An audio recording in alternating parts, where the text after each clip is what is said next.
Hello everyone, जय हिंद दोस्तों। आज हम फिर से एक के अपनी सेशन को आगे की तरफ लेकर जाने वाले हैं। आज का जो सेशन है, आज का जो लेक्चर है, यह लेक्चर नंबर 7 है। यानी लेक्चर नंबर 7 पे आज हम बात करेंगे। पिछले क्लासों में हमने देखा कि प्रबल अम्ल, प्रबल क्षार, दुर्बल अम्ल, दुर्बल क्षार को हमने डेफिनेशन बहुत अच्छा से देखा। अब हम उस कड़ी को जब हम आगे की तरफ बढ़ाएंगे तो हम क्या देखते हैं कि आज जो हम लोग क्लास करने वाले हैं वह क्लास करेंगे ब्रांस्टेड-लॉरी की परिकल्पना पढ़ेंगे। ठीक है जी, थोड़ा सा कॉम्प्लिकेटेड टॉपिक लग रहा है, लेकिन आज हम जानेंगे कि आर्हेनियस जो अम्ल और आर्हेनियस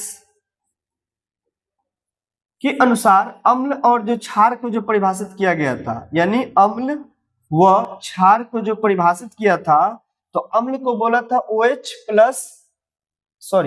माइनस होगा ना,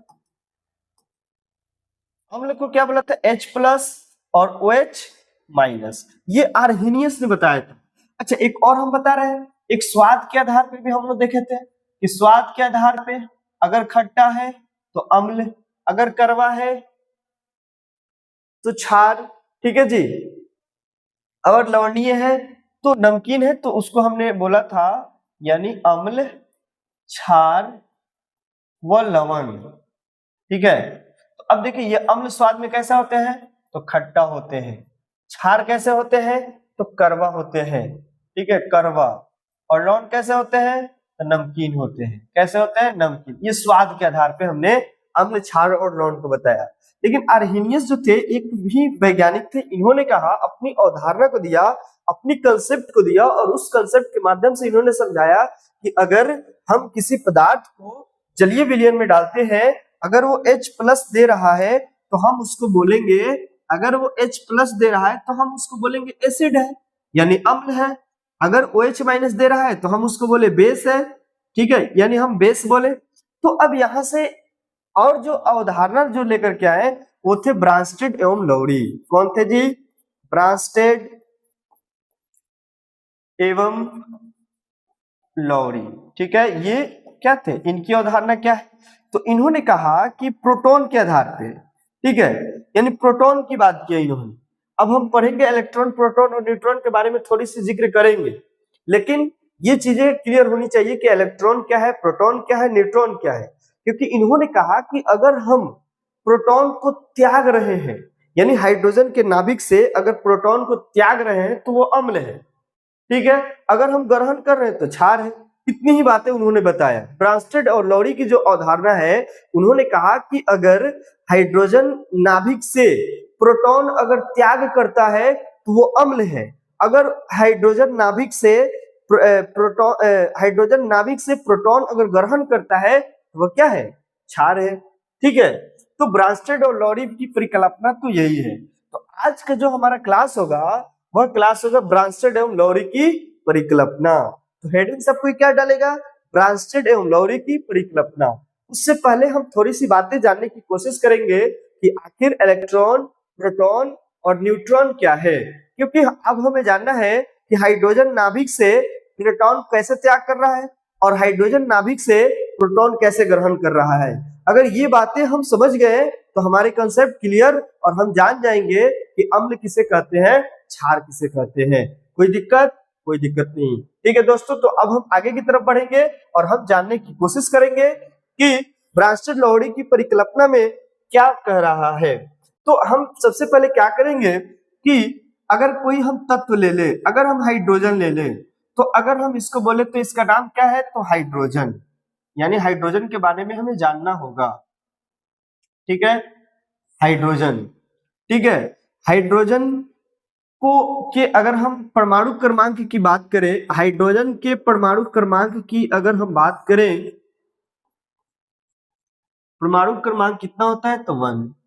अगर हम बोले हाइड्रोजन के अंदर इलेक्ट्रॉन की संख्या कितना है, इलेक्ट्रॉन की संख्या कितना है, तो आप बोलेंगे 1। ठीक है, हम ना और बातें करेंगे इस पे। इलेक्ट्रॉन के बाद अगर हम बात करें कि प्रोटॉन की संख्या कितनी है, प्रोटॉन की संख्या कितनी है, तो आप बोलेंगे सर 1। अगर हम बोले न्यूट्रॉन की संख्या कितनी है, ठीक है, न्यूट्रॉन की संख्या कितनी है, तो आप बोलेंगे 0। ये कैसे 0 होगा, बात कर लेंगे, ठीक है। और हम जानने की कोशिश करें, हाइड्रोजन का परमाणु द्रव्यमान कितना होता है, परमाणु हाइड्रोजन का परमाणु द्रव्यमान, ठीक है, परमाणु द्रव्यमान कितना होता है, तो 1। कितना होगा, 1, ठीक है। अब हाइड्रोजन को किसे डिनोट किया जाता है, तो H से, ठीक है, जो कि हम लिखे हुए हैं। अगर हम बोले तो हाइड्रोजन पे प्लस आयन भी लगता है, हाइड्रोजन पे माइनस आयन भी लगता है। इतनी बातें हमें पता होनी चाहिए, ठीक है। ये सारी बेसिक जानकारी है हाइड्रोजन के बारे में, ये बेसिक जानकारी है। अब हाइड्रोजन नाभिक से अगर प्रोटॉन को त्याग रहा है तो अम्ल है, अगर ग्रहण कर रहा है तो क्षार है, ठीक है दोस्तों। फिर हम आगे की तरफ बढ़ेंगे, और आगे की तरफ बढ़ेंगे तो हम देखेंगे कि क्या कैसे होता है। तो अगर हम बोले कि अगर हमें किसी तत्व के बारे में अगर हमें पता करना हो तो हम क्या किए, x, ठीक है, ये रहा x और ये रहा a। तो हमने a को बोला परमाणु क्रमांक, परमाणु द्रव्यमान बोलेंगे, क्या बोलेंगे, द्रव्यमान, ठीक है। अगर हम जेड की बात करें तो जेड को हम क्या बोलेंगे, परमाणु क्रमांक, क्या बोलेंगे, परमाणु क्रमांक, ठीक है, परमाणु क्रमांक बोलेंगे। एक्स को क्या बोलेंगे, यानी परमाणु के नाम होंगे, क्या होंगे, परमाणु के नाम, ठीक है। अब ना यहाँ पे देखें, अगर हम एक्स की जगह पे अगर हम यहाँ पे हाइड्रोजन लिखे तो परमाणु क्रमांक कितना होगा, 1, और परमाणु द्रव्यमान कितना होगा, 1। तो यहाँ पे ये परमाणु क्या है, द्रव्यमान है, और यहाँ पे क्या है, परमाणु क्रमांक है, ठीक है। अगर हम यहाँ पे बोले ये परमाणु क्या है, तो द्रव्यमान है, द्रव्यमान है, और ये क्या है, तो परमाणु क्रमांक है, ठीक है, परमाणु क्रमांक, ओके। तो यहाँ पे द्रव्यमान और क्रमांक में अंतर समझ में आया, और ये क्या है, तो परमाणु नाम है, ठीक है, यानी नाम क्या है, तो हाइड्रोजन, ठीक है, इसका नाम क्या है, तो हाइड्रोजन। क्या आप इतनी बातों को समझ पाए, तो आप घर पे जाएं तो यहाँ पे जिससे अगर हम लिख दे सोडियम, यहाँ पे लिख दे मैग्नीशियम, यहाँ पे लिख दे फ्लोरीन, यहाँ पे लिख दे ब्रोमीन, यहाँ पे लिख दे आयोडीन, यहाँ पे लिख दे क्लोरीन, ठीक है, ऐसे तत्व हैं, ये सारे तत्व लिख दिए। अब घर पे जाएं तो इस तत्व को क्या करें, परमाणु क्रमांक और परमाणु द्रव्यमान निकालने का कोशिश करें, ठीक है।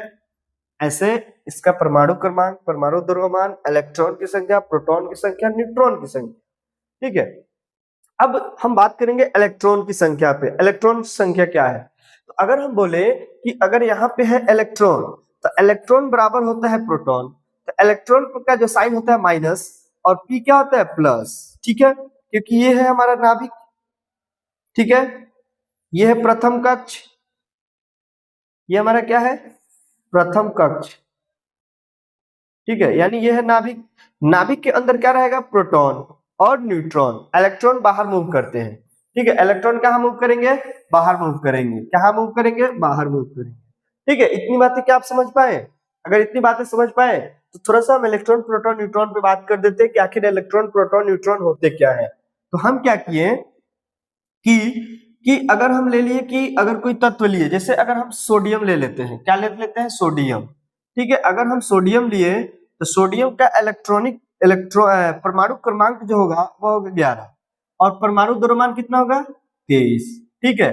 अब यहाँ पे अगर हम बोले कि इलेक्ट्रॉन की संख्या कितनी होगी, प्रोटॉन की संख्या कितनी होगी, न्यूट्रॉन की संख्या कितनी होगी, ठीक है। तो अब हमें यहाँ पे कैसे निकालना पता होना चाहिए, इलेक्ट्रॉन जो होता है इस पे माइनस साइन होता है, प्रोटॉन पे कैसा साइन, प्लस साइन, और न्यूट्रॉन जो होता है यह उदासीन होता है, कैसा होता है, उदासीन होता है। तो अब यहाँ पे देखें कि सोडियम के पास परमाणु क्रमांक जो है, यानी परमाणु क्रमांक बराबर क्या होता है, परमाणु क्रमांक बराबर होता है इलेक्ट्रॉन, यानी परमाणु क्रमांक बराबर क्या होगा, इलेक्ट्रॉन, ठीक है, यानी जितना परमाणु क्रमांक होगा उतना इलेक्ट्रॉन होगा। तो सोडियम के परमाणु क्रमांक कितना है 11, तो 11 इलेक्ट्रॉन है, इसलिए 11 परमाणु क्रमांक है, इसलिए इलेक्ट्रॉन की संख्या 11। अब कोई दिक्कत नहीं। अब इलेक्ट्रॉन बराबर होता है प्रोटॉन, यानी जितना इलेक्ट्रॉन होगा उतना प्रोटॉन होगा। तो यहाँ पे देखिए इलेक्ट्रॉन कितना है 11, तो प्रोटॉन कितना होगा 11। अब आते हैं न्यूट्रॉन पे।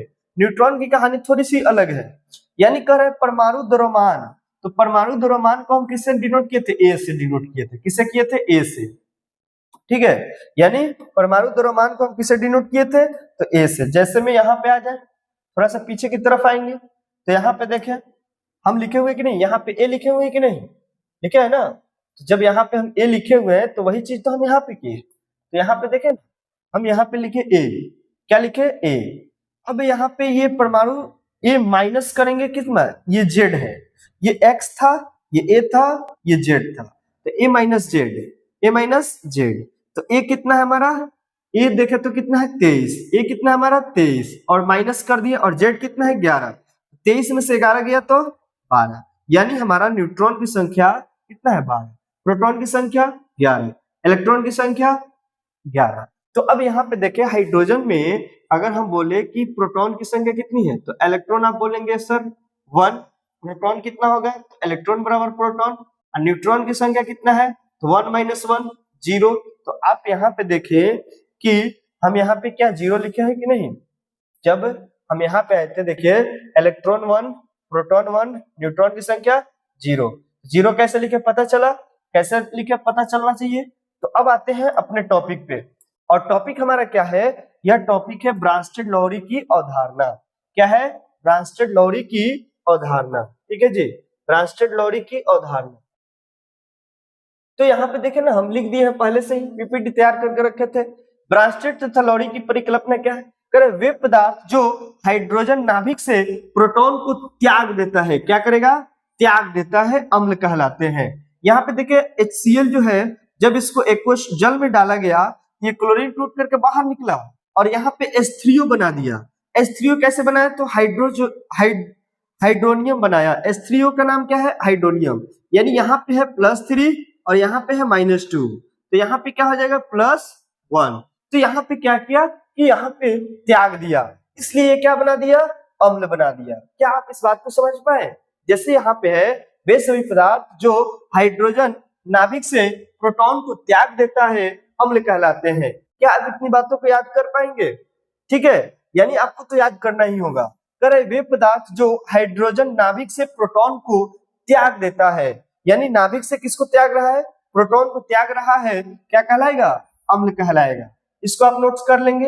अब हम आते हैं अगला, यानी क्षार के बारे में। अगर हम क्षार की बात करें तो क्षार को हमने बोला बेस, यानी वे पदार्थ जो हाइड्रोजन नाभिक से प्रोटॉन को ग्रहण कर लेता है, बस, यानी अगर हाइड्रोजन नाभिक से प्रोटॉन को त्याग करे तो अम्ल, और ग्रहण करे तो क्षार, यानी त्याग करे तो अम्ल, ग्रहण करे तो क्षार। तो यहाँ पे देखिए वे पदार्थ जो हाइड्रोजन नाभिक से प्रोटॉन को ग्रहण करता है, क्षार कहलाता है, यानी बेस कहलाता है।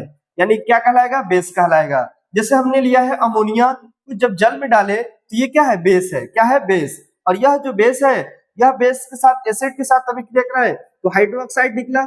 जब ये हाइड्रोक्साइड निकला, ये एक प्रकार का क्या हुआ, क्षार हुआ। जैसे यहाँ पे देखे 1 - है, यानी यहाँ पे ऑक्सीजन की जो संयोजकता होती है 2, हाइड्रोजन का +1, -2 और +1 -1 हो जाएगा। तो यहाँ पे हमने क्या किया, वे पदार्थ जो हाइड्रोजन नाभिक से प्रोटॉन को ग्रहण करता है, क्या कहलाता है, क्षार कहलाता है। क्या आप इतनी बातों को समझ पाए, तो अगर आप इतनी बातों को समझ पाए तो फिर हम आज की क्लास यहीं तक रखेंगे और फिर मिलेंगे नेक्स्ट क्लास में। Wish you all the best, have a nice a wonderful a good time दोस्तों, जय हिंद।